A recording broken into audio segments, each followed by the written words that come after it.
I would like to start with Lourdes, bringing the point of view of the private sector on the approval of the bid and the challenges on regulation. How the private sector see it, what's necessary now for us to be able to guarantee integrity environment so we can effectively have a market with integrity.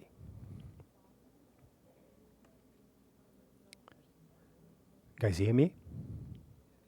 First of all, I would like to thank the Alliance and other panelists for the invitation to share some experiences here, ACX experience in this very exciting moment for those who are in this climate agenda already a while. From voluntary to regulated, bring this perspective, this view on how the things are going to become implemented in this moment of transition, where we see coexisting voluntary credits and some jurisdictions for carbon credits.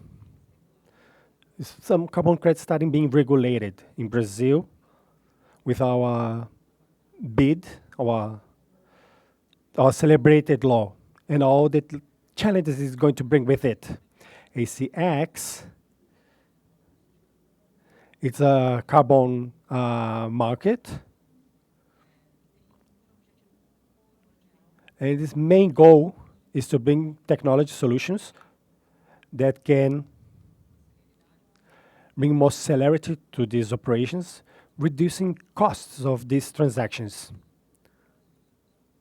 One of the problems of those transactions are the costs. In Brazil, we are working 1.5 years already through a partnership with B3, integrating our market with the registry of titularity from the credits that were started by B3 in Brazil. We look at the implementation of the SBCE with a lot of excitement, lots of expectation, with hope.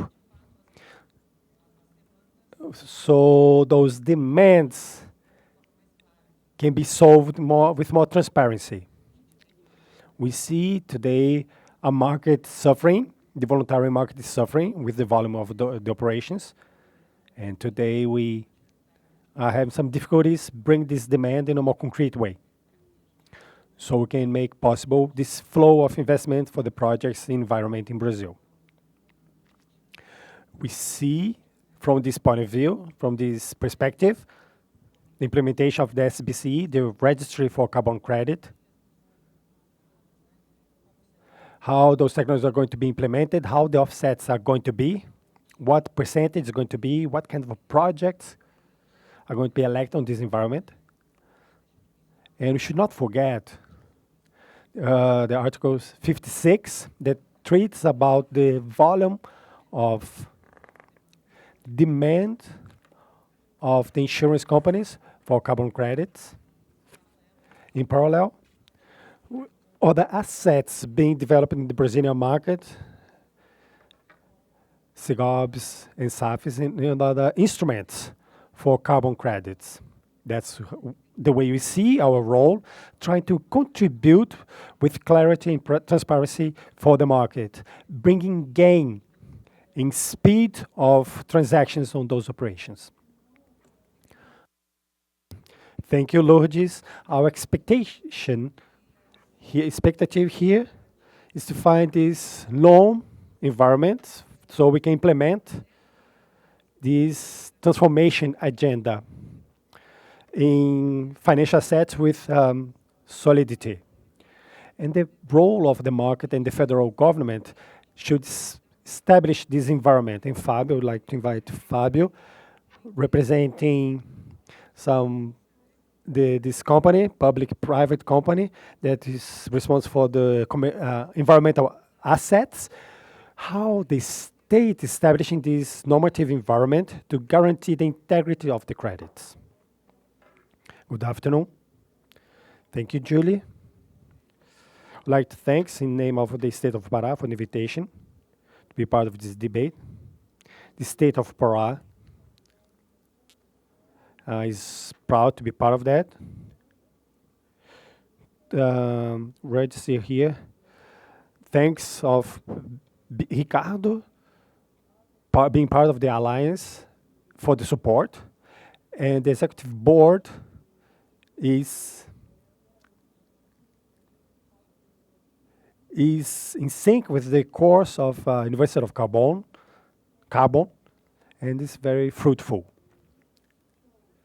The Company of Environmental Assets from Paraná started in the end of 2024, taking the role on support this agenda, which was only from the Environment Secretary at the time.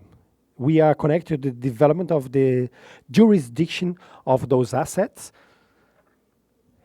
and beyond that, these activities, monitoring activities, the salvaguarda of those assets, one of our missions is to go to the market,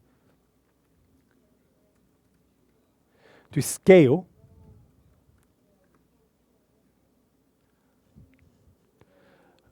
taking care of those assets we generate. In this timeline, the state of Pará, got the honor to receive some technical capacities donations for the development of its jurisdictional system, with the support from the interest of buy of carbon credits by some institutions. This role,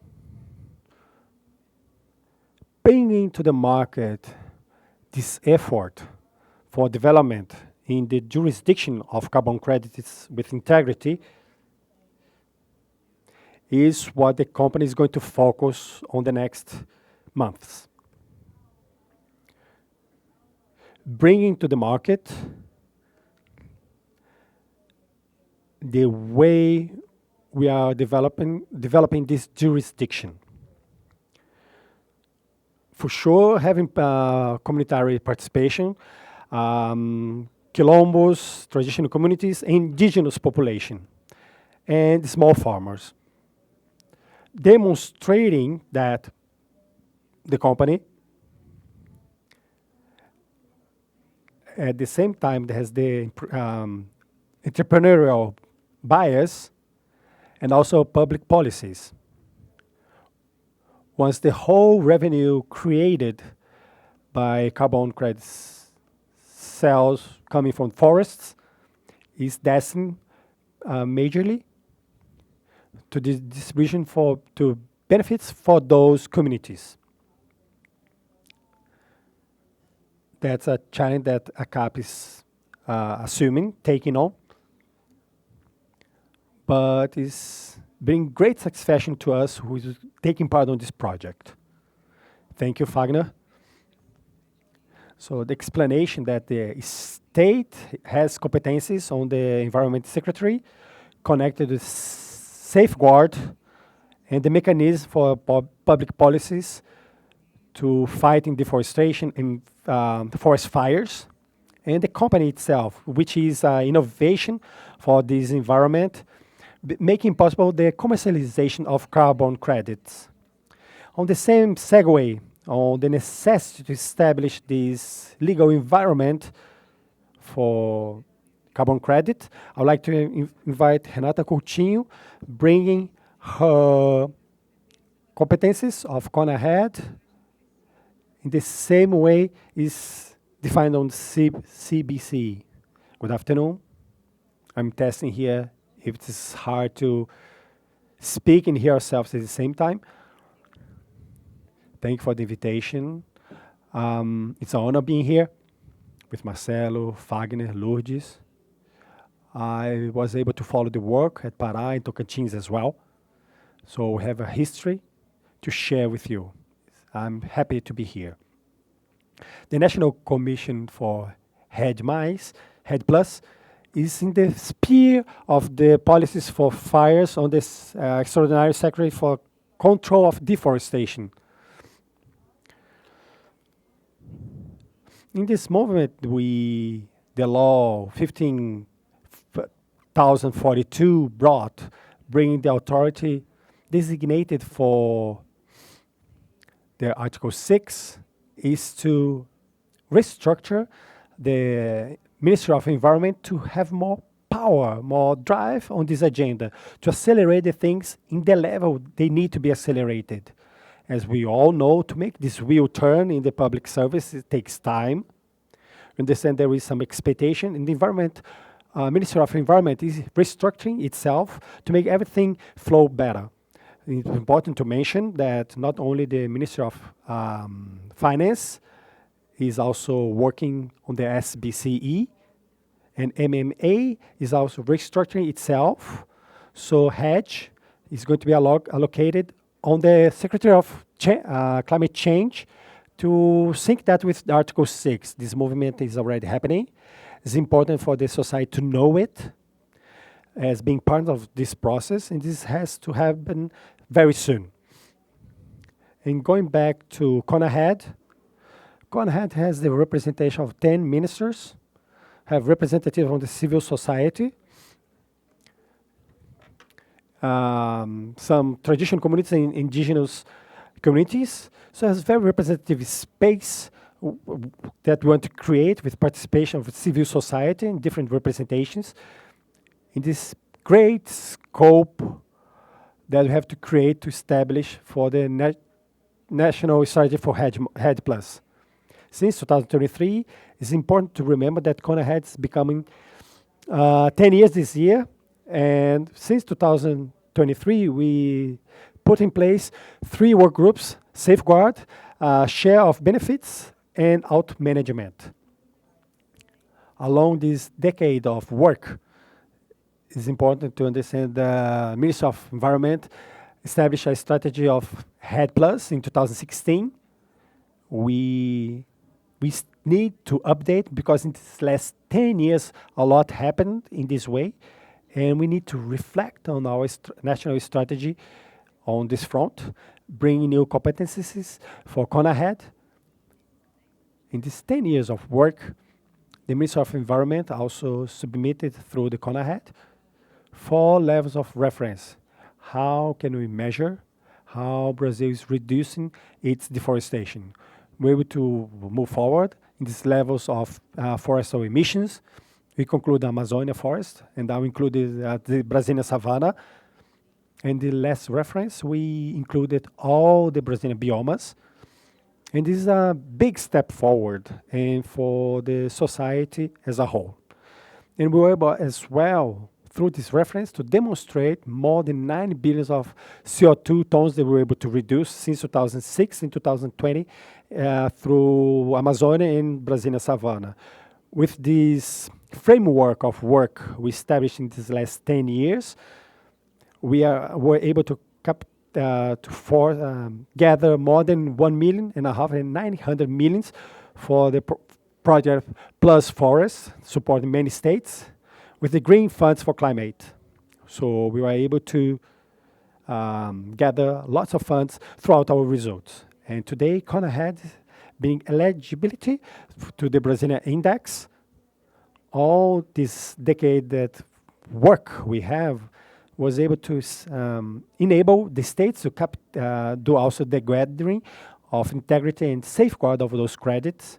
We have 9 institutions working with us, BNDES and other institutions. And this distribution of resources was established through it. The limit of gathering of funds, we can do 6% in between the states and at the federal level as well. In Mato Grosso, the way to gather more than $100 million through this project. Well, it's also notable to mention that through this bid, CONAHED got new attributions connected to the safeguard and also in the process of inclusion. establishment of the technologies and the role to hear how we're going to work the safeguard of those policies. It's important to mention that Kona had interpreted the safeguard of Cancun for the Brazilian context since 2017. We published 2 summaries on safeguard. We are working on the review of indicators on the system of safeguard to understand how Brazil is respecting the right of traditional communities and indigenous populations, giving them the right of participation on this and governance. And our 7 meetings on the task force on safeguard, we're able to, in May this year, to approve and go ahead a resolution that bring directives for the implementation of projects and jurisdiction on collective territories. It was a big, very important step on the role of CONAHED on this framework. How can we guarantee the rights and the safeguard aligned to the levels of jurisdiction on these projects, jurisdictional and state level as well, or federal. Just to conclude in the role of CONAHED on this bid is also the process for exclusion of areas, register of new areas and exclusion of areas.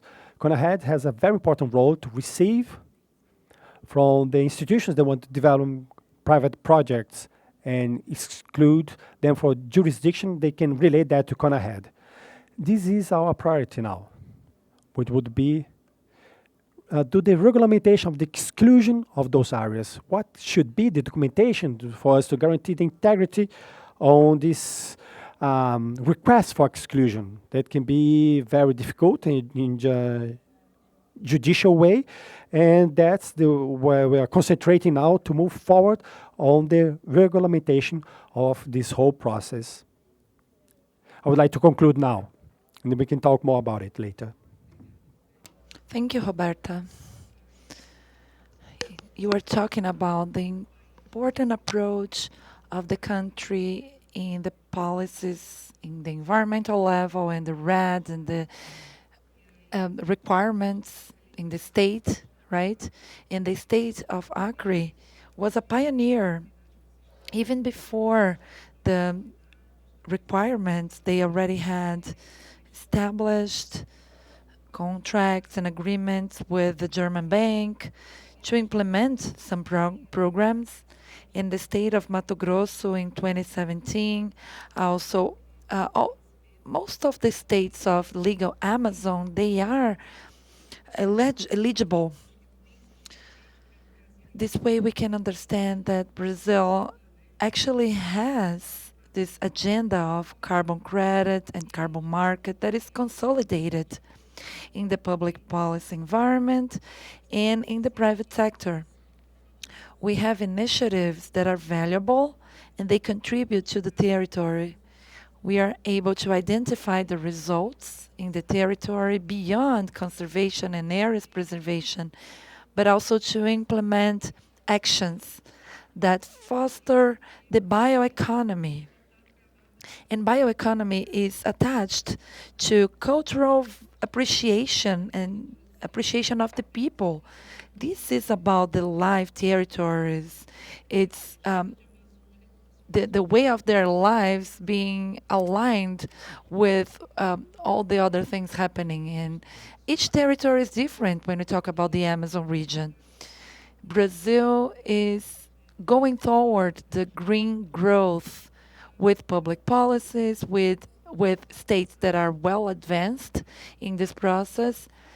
And talking about states, I'm going to invite Marcello Lelis, the Secretary of the State of Environment in the state of Tocantins.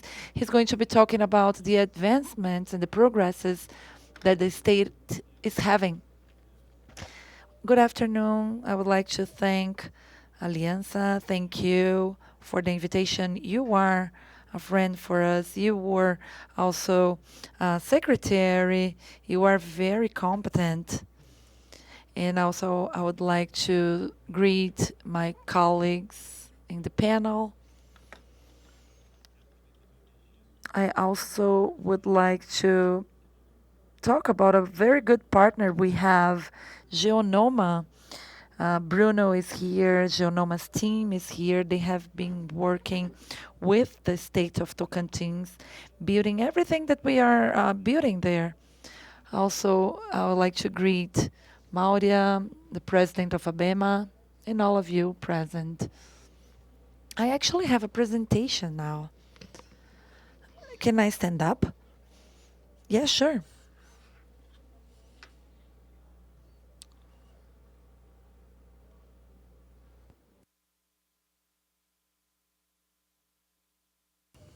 Well, I'm going to present 5 slides about what we are actually developing in Tocantins. This is our region. We are in Matopiba. I guess it's the largest agricultural border in the country and actually in the world.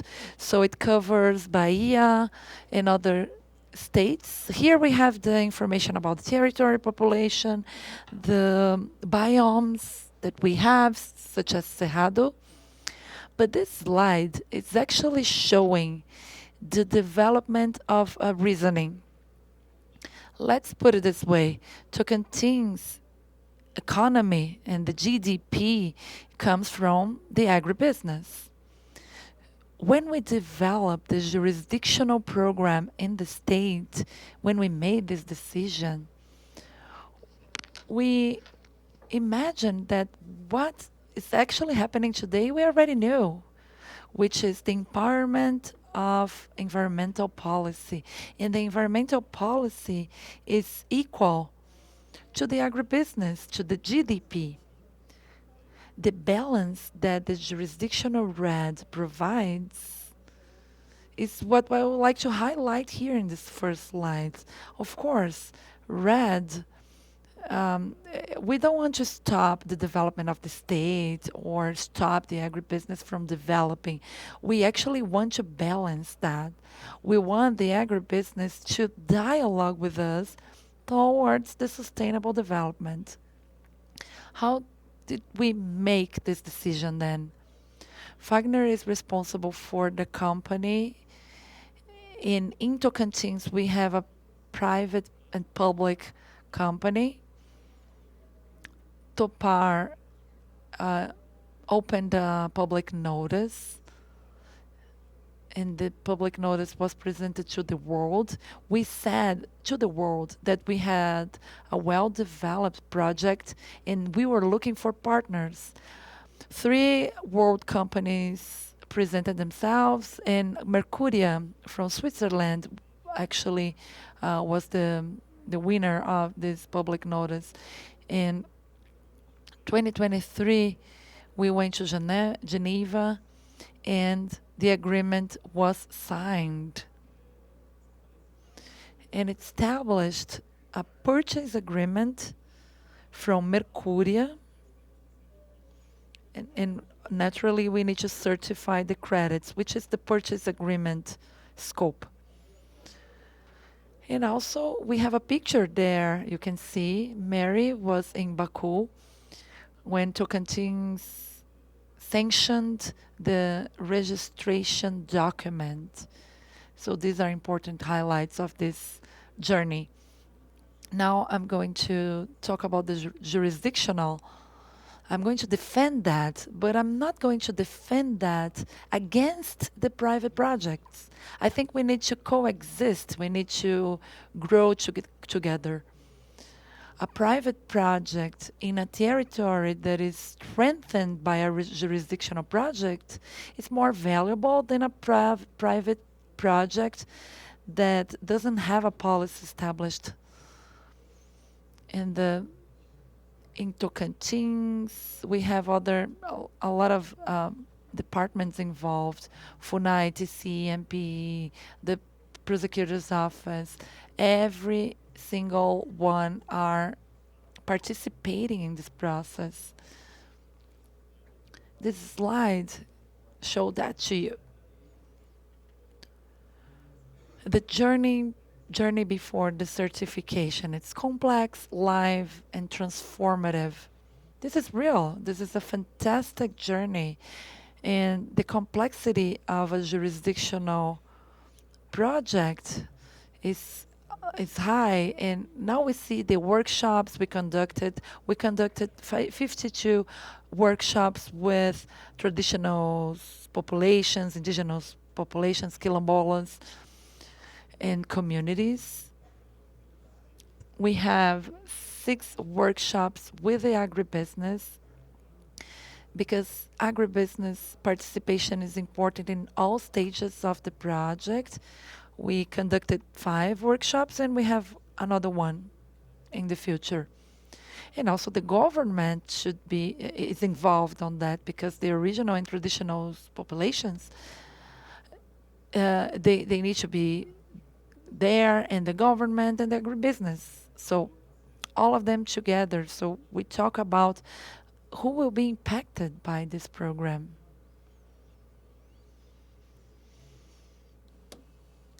Here is my slide that shows that we are in the pre-certification stage of credits, but the results are already concrete.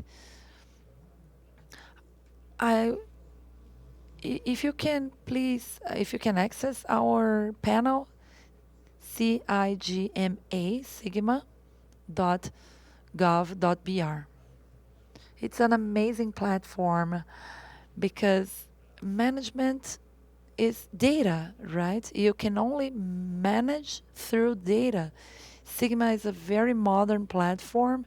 If you access, you can see the rural profile in the state divided by several categories, including data of 40 years back. We are in the wildfire season, and we have data about that from the past. This was financed by the jurisdictional program in the state. Iara from Santiago Sintra is there, and they were hired with resources of pre-investment of the carbon program, for our analysis module, and for both of them to converge. Santiago and Sintra had to develop that.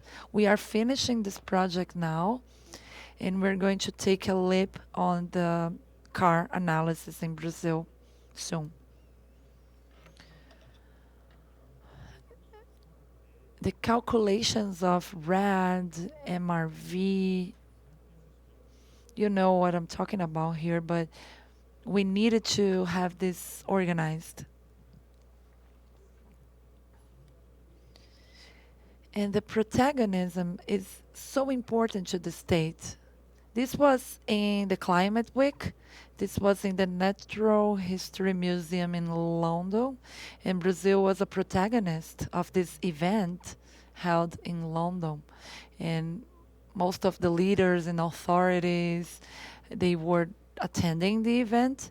And Tocantins actually was a protagonist. This was amazing for the state, and also to open more doors.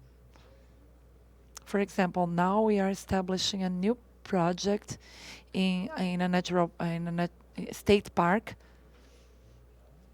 Geonoma is actually conducting this work, and this is a consequence of the policy, and also the resources that will be included. They show the importance of that. We'll be ending the workshop soon, so these are the next steps. Ending the workshops, having online consultation so that every person in the population of Tocantins can give their opinion. We'll also have the public audience. Also the TMR protocol, because after endorsing the registration document in Baku, we received the first responses. Then we actually, they asked questions, we answered, and they asked more questions, and now I think the process is coming to the end. We also have the verification. We record the credits. They are the resources are included in the climate fund. And lastly, the implementation. We want that to happen soon. We are working day and night to make it happen and to have a conclusion of the implementation. Thank you for your attention. Thank you, Marcello. Two companies of Aliança were mentioned about the contribution of the private market, even the University of Carbon. We need to increase the technical capacity in Brazil, the technical qualification, and also the implementation of RED, ALM, and others. I think that this exchange of information is fundamental. Since this panel is about the alignment, in this new round, I want to provoke you to reflect on the recently approved law that covers the environment of coexistence of jurisdictional projects with the private projects.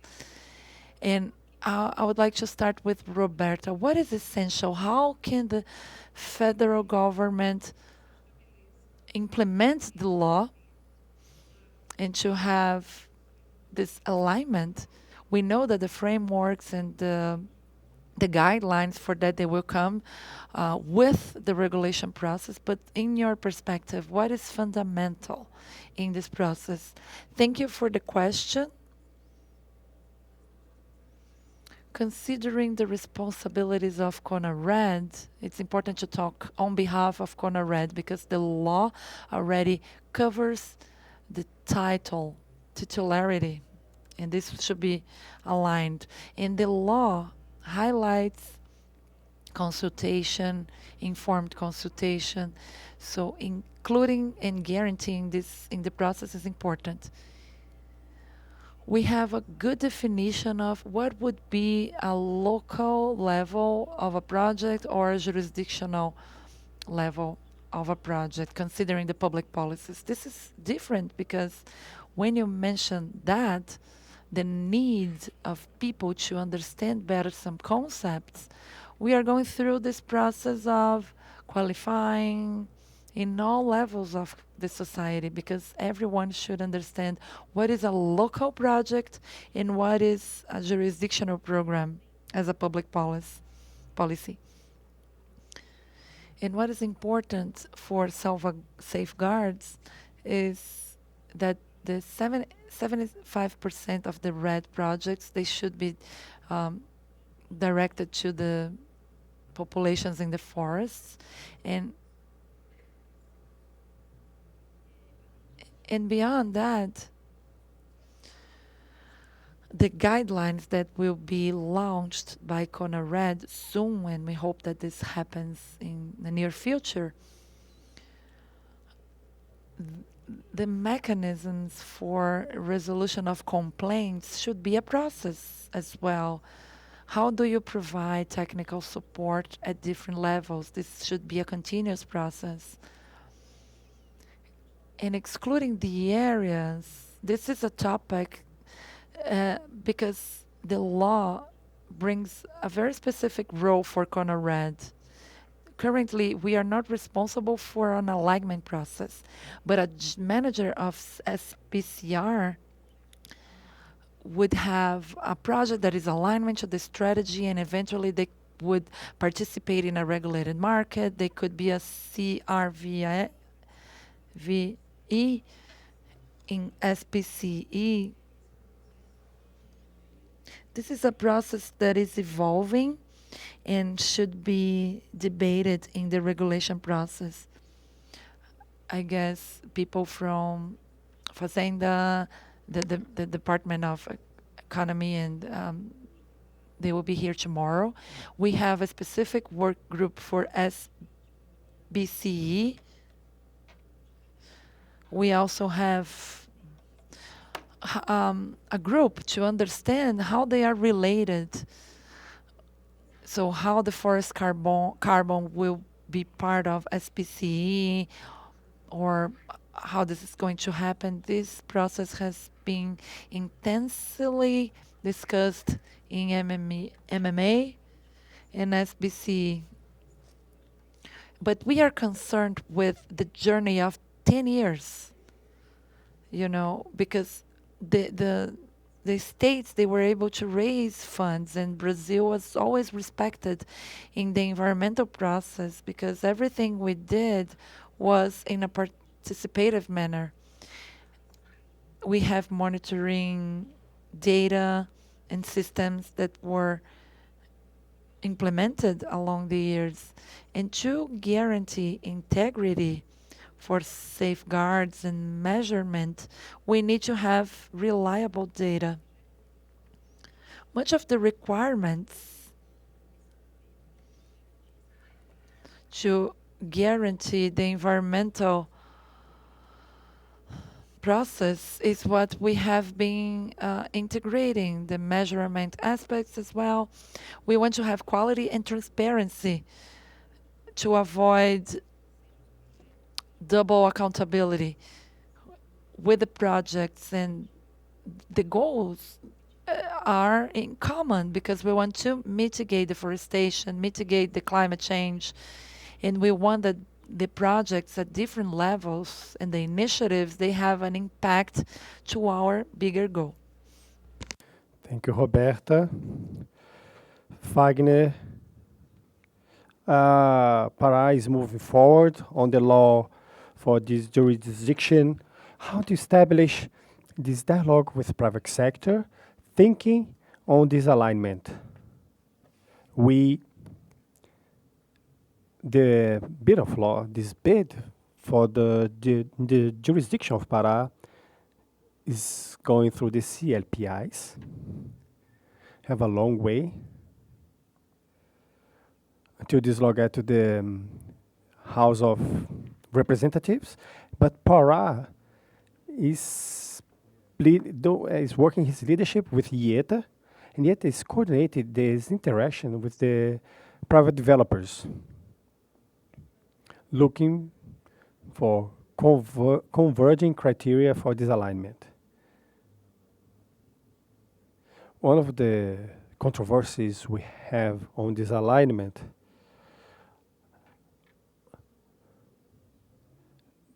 this jurisdiction, Tocantins, Pará, is submitted this arch tree. They are oriented to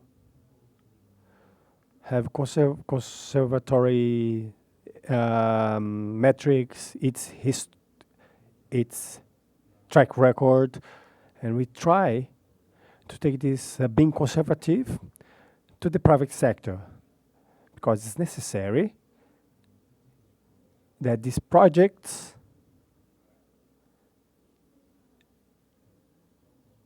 can bring proportional deductions to the potential of the generation of credits on these jurisdictions. We're not talking about a regulatory sandbox. It is much more.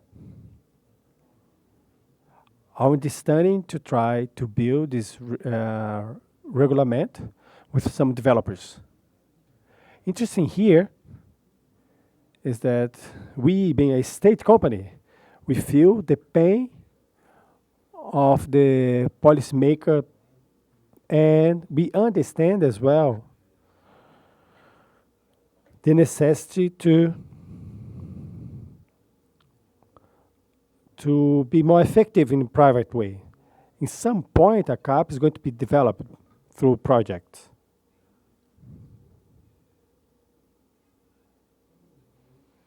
Has some areas, and with these partnerships. The role of this company in this environment is to have this balance and forces this debate and this convergency. Thank you, Fagner. I would like for Lourdes to bring to us a little bit of the point of view of the private sector, aligning the jurisdictions on the law of market, how the private sector sees or establish these problem following the law. My colleagues, they were very clear about it, the double accounting. This is the main point of this alignment and the most relevant discussion. We need safety, we need safeguard on the commercialization of those credits.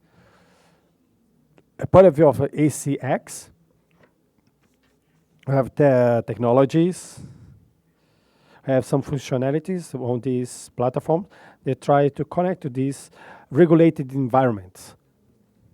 Being established the methodology that was mentioned here by Roberta.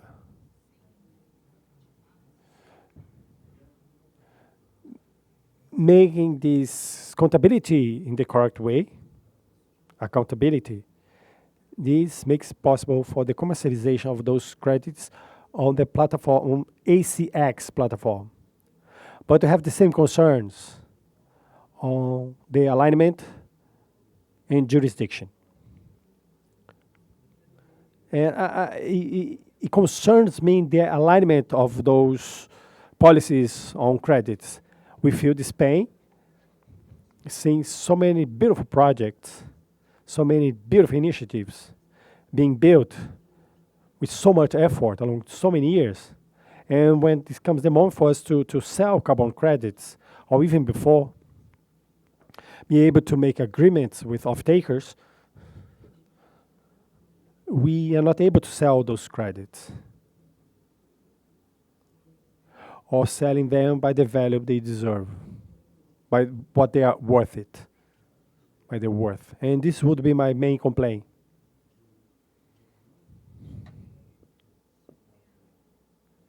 About this double accounting, the certificators, they have this new approach, a more conservative methodology. And tomorrow we're going to have the Minister of Finance here to talk about the governance on how it's going to be the regulation of this bit, this law, and the certificators, what is their point of view with the Brazilian law, how this is going to be established, and understanding here, before the panel, it was really nice to hear you, understanding the private projects and the jurisdictions should coexist. I would like to hear from you, how is your approach? Sure, I believe in that. As Roberta said, she explained it really well, remembering us which are the goals. At the end of the process, what do we want? Reduce deforestation, degradation. Reducing degradation, we can also talk about forest fires. That's what we want. We have, on my point of view, the duty to sit at the same table and find a way.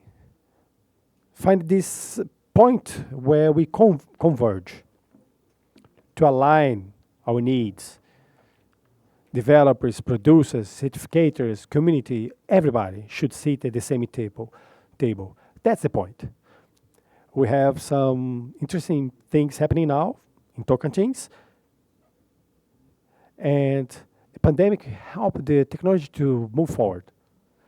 And RED is helping Tocantins to move, advance, develop in environmental awareness, being in touch with the communities, traditional communities, indigenous populations, the private sector.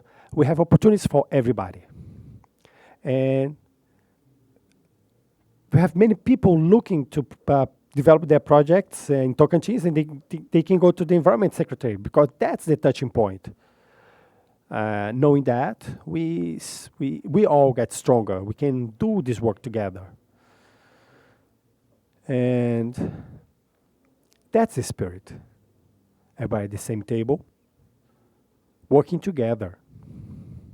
I agree with you, and this panel here, with this plurality, express that we can get to regulation of this bit, aligning jurisdictionals and private projects, sitting at the same table and increasing dialogue and in need of commitment of the sectors represented here for us to be able to implement this agenda that you said, that where we have the same goal, reduce deforestation and guarantee the safeguard of those forests. And there was a big fight now on the indigenous population and traditional communities on the stock of carbon credits. So how can we increase the safeguard of credits? I would like to take the chance now with this panel to invite you as an alliance for the dialogue.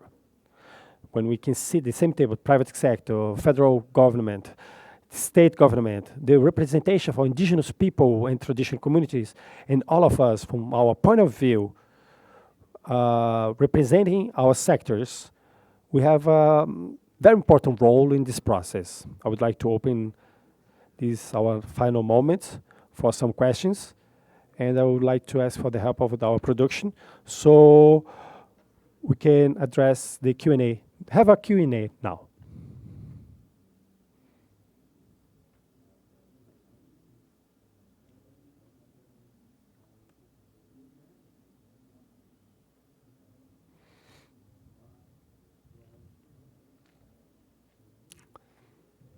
Good afternoon.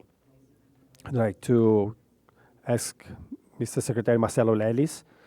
We know that every new process, every new project generates some doubts and additional challenges.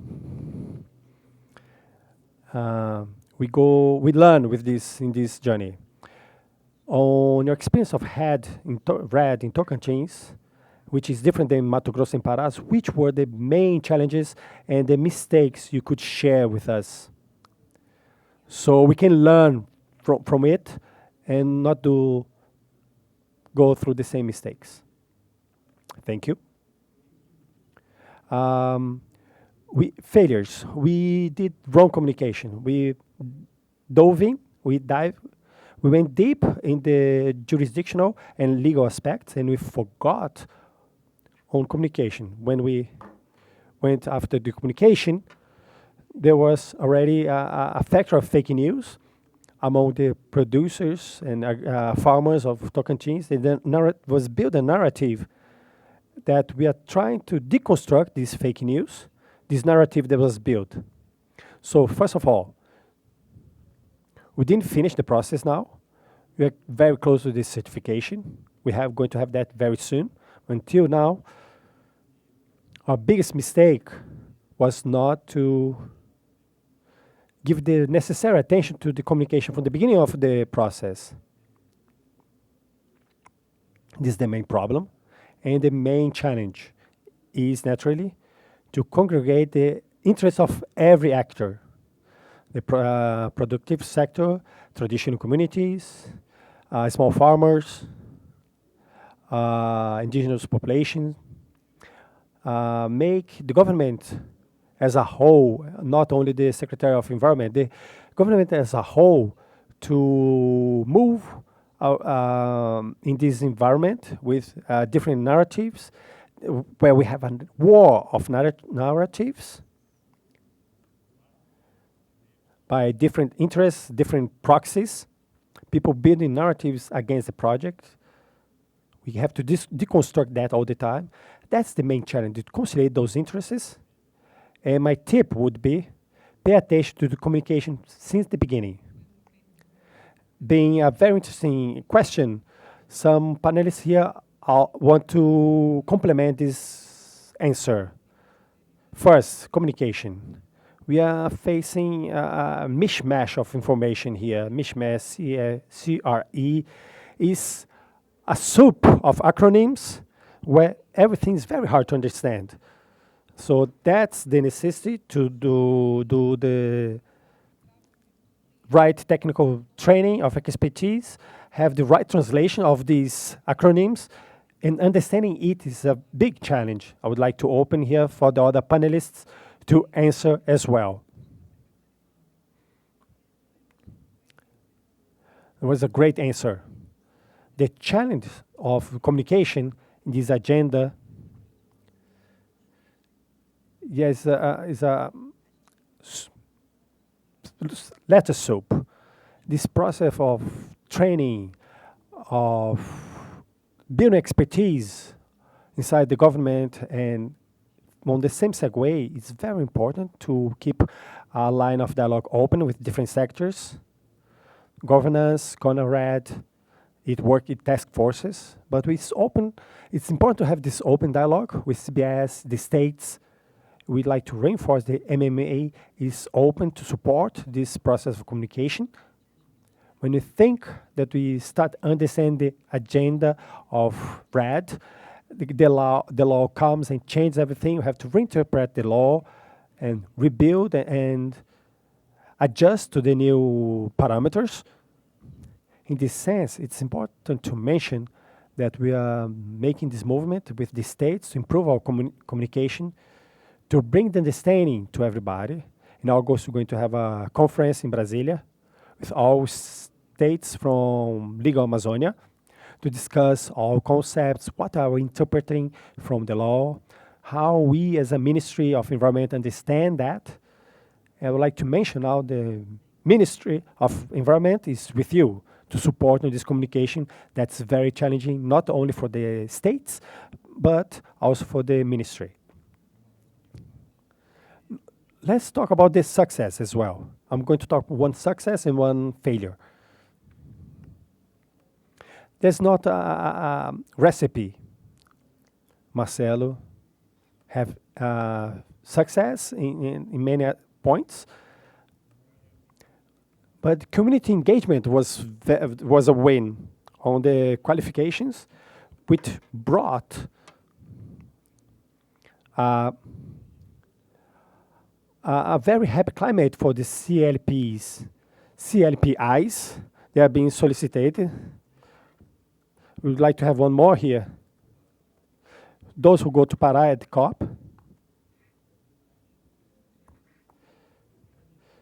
They are very happy. They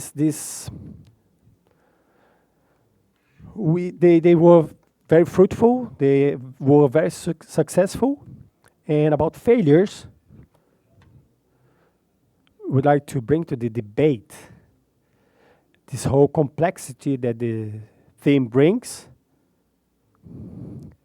I come from a time that the public ministry was fighting deforestation, not RED. Pará, we are having this problem now. The public policies that bring benefits to the people from the forest is being fought. I believe that this comes from the complexity of that time. And we need to be the agency of control for this public debate. There's another aspect that can be close to this agenda, dive with us in this agenda. Being an environment for innovation, nothing here is new, but how many years this is being debated since the Paris Agreement, on the rule books we had since the Paris Agreement. We went through so many alterations that want to create a strategic environment for financing and mechanisms that are going to make the funds get to that destination. And every country that integrates this group of countries for climate in UN. Brazil is doing its homework. We have failure and successes. It's not easy in this innovation environment to be able to value environmental asset, changing it into a credit, monetize it, and share the resources, the funds after. This is complex and necessary.